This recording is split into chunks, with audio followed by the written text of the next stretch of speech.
You are standing in your garage at 9 at night with a flashlight in your teeth, trying to send the label on a battery that cost you more than your first car payment, and the power has been out for 6 hours. The freezer is ticking. Your wife has the kids under quilts in the front room, and somewhere in a file drawer behind you is a folder with a solar quote in it, $18,400, that you have been staring at for 2 years and cannot bring yourself to sign. That is where I was in the fall of 2014. Now let me tell you about a man named Levi Hirschberger, who farms about 40 acres outside Charm, Ohio in Holmes County. No grid connection. Never had one. And on the night of that same regional outage, there was a soft white light burning in his milking parlor, steady as a candle, running off nothing but 2 pieces of metal buried in the low, wet corner of his pasture. Total cost of that system, near as I could figure when he finally let me dig one up, was about $8. I want to be careful here because I am not going to tell you this thing will run your air conditioner. It will not. Anybody who tells you otherwise is selling something. But by the time I am done, you are going to understand why a technology that was patented in 1841, confirmed by a top-tier American research university in 2024, and built by ancient people 2,000 years before that, does not appear on a single federal incentive list in this country. Not one. And the reason is not what you think. Let me back up to the folder in my file drawer. The average American household is now sending somewhere around $1,800 a year to a utility company for the privilege of keeping the lights on. So like any man who has run the numbers, I looked at getting out. And what I found was that a residential solar system with battery backup lands somewhere between $15,000 and $30,000 installed. The lithium storage alone, the part every installer calls the heart of the system, runs $5,000 to $15,000. Here is the part nobody wrote on the quote sheet. Those cells are rated for a finite number of charge and discharge cycles. They lose a meaningful fraction of their capacity in the first 5 to 7 years, and when they degrade past the point of usefulness, you buy them again at full retail. That is not independence. That is a subscription with a longer billing cycle. I am 58 years old. I did not want a subscription. I wanted something my son could still be using when I am gone. So I drove to Holmes County to talk to a man about a light bulb. Levi is in his 70s. He was sitting on an overturned 5-gallon bucket cleaning a milk filter when I asked him what powered the parlor light, and he did not answer for long enough that I thought he had not heard me.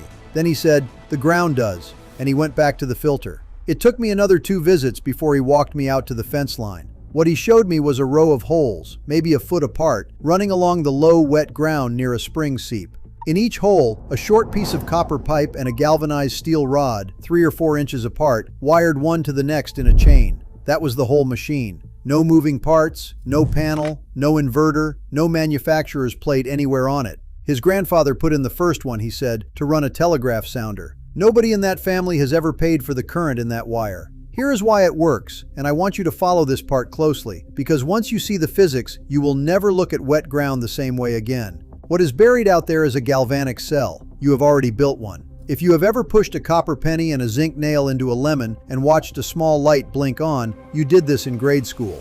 The lemon juice is the electrolyte, a liquid carrying dissolved ions. The copper and zinc are the electrodes, and the voltage comes from a simple difference in temperament between the 2 metals. Zinc is reactive. It wants to shed electrons. Copper is less reactive. It wants to collect them. Put both into a medium that will carry ions between them, and the electrons have no choice but to travel through the wire you connected on the outside. That travel is your current. Alessandro Volta proved it in 1800 with stacked discs of zinc and copper separated by brine-soaked cloth, and that stack was the first true battery in human history. In an earth battery, the lemon is replaced by dirt. Moist soil is full of dissolved mineral salts, organic acids, and billions of bacteria. Wet it, and it becomes an electrolyte. Not as aggressive as the sulfuric acid in your truck battery, but free, everywhere, and it does not expire. 1 cell in decent ground gives you roughly half a volt to a volt at maybe 1 to 5 milliamps. That is nothing. But wire 10 of them in series, copper of one to zinc of the next, and you are at 5 to 10 volts. Wire 20 and you are in the range where you can trickle charge a 12-volt lead-acid battery around the clock, sun or no sun, because the reaction does not care whether it is noon or midnight. It runs as long as the soil holds moisture. And there is a second thing happening down there that almost nobody talks about, which I will come back to, because Levi would not explain it to me until my 4th visit. First, the paper trail, because I want you to know I did not take an old man's word for this. In 1841, a Scottish clockmaker named Alexander Bain buried zinc and copper plates about a meter apart outside his London workshop, wired them together, and measured roughly a volt of continuous output. Enough to drive the pendulum of the electric clock he patented that January. He went on to build the chemical telegraph and the earliest ancestor of the fax machine, much of it powered this way.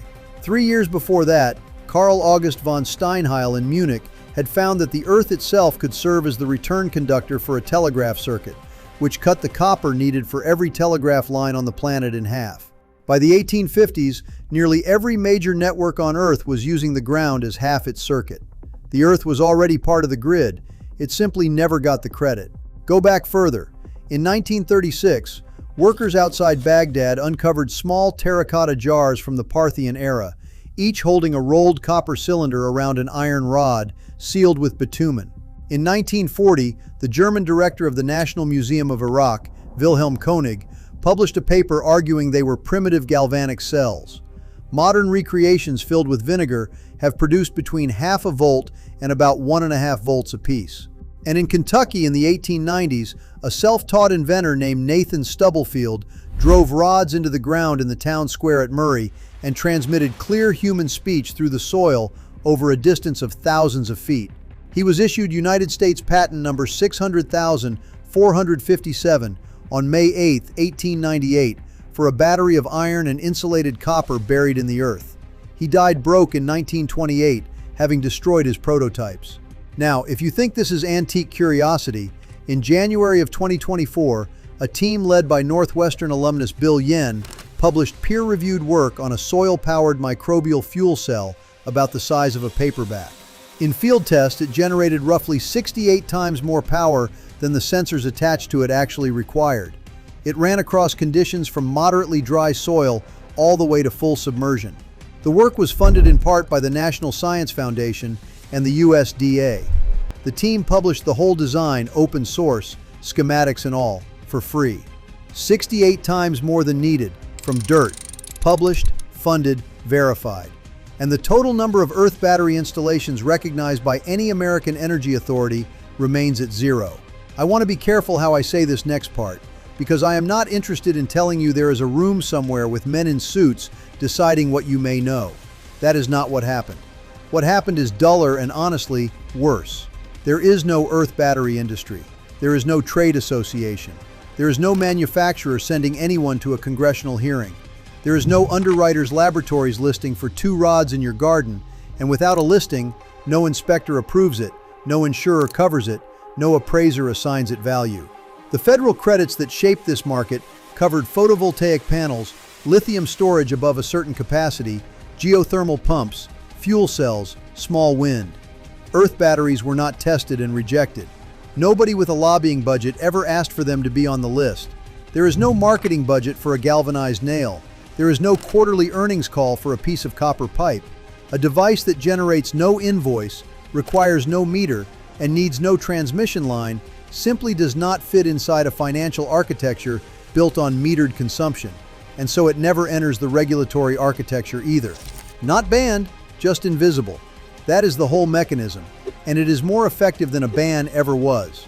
Now, if you are sitting in a house you already own on a quarter-acre lot, and you are assuming this is only for men with 40 acres and a spring seep, stay with me, because this next part is written for you specifically. You need 3 things. A 2-foot length of 1/2-inch Type M copper pipe, $3 to $4 at any hardware store, cut into 4 to 6-inch sections. Those are your cathodes. A box of galvanized steel nails or a length of galvanized pipe, $2 to $3. Those are your anodes. And the zinc coating is the working part. And a small roll of 18-gauge insulated copper wire, $1 or $2. Under $8 for a 10-cell array. Dig 10 holes in moist ground about 12 inches apart. Push 1 copper section and 1 galvanized rod 6 to 8 inches down in each hole, keeping the 2 metals 3 to 4 inches apart within the same hole. Then wire the copper of the first to the zinc of the second and carry that chain through all 10. The loose zinc on the first cell is your negative terminal. The loose copper on the last is your positive. Check it with a $20 multimeter. You should see 5 to 10 volts. No permit, no contractor, no inspection.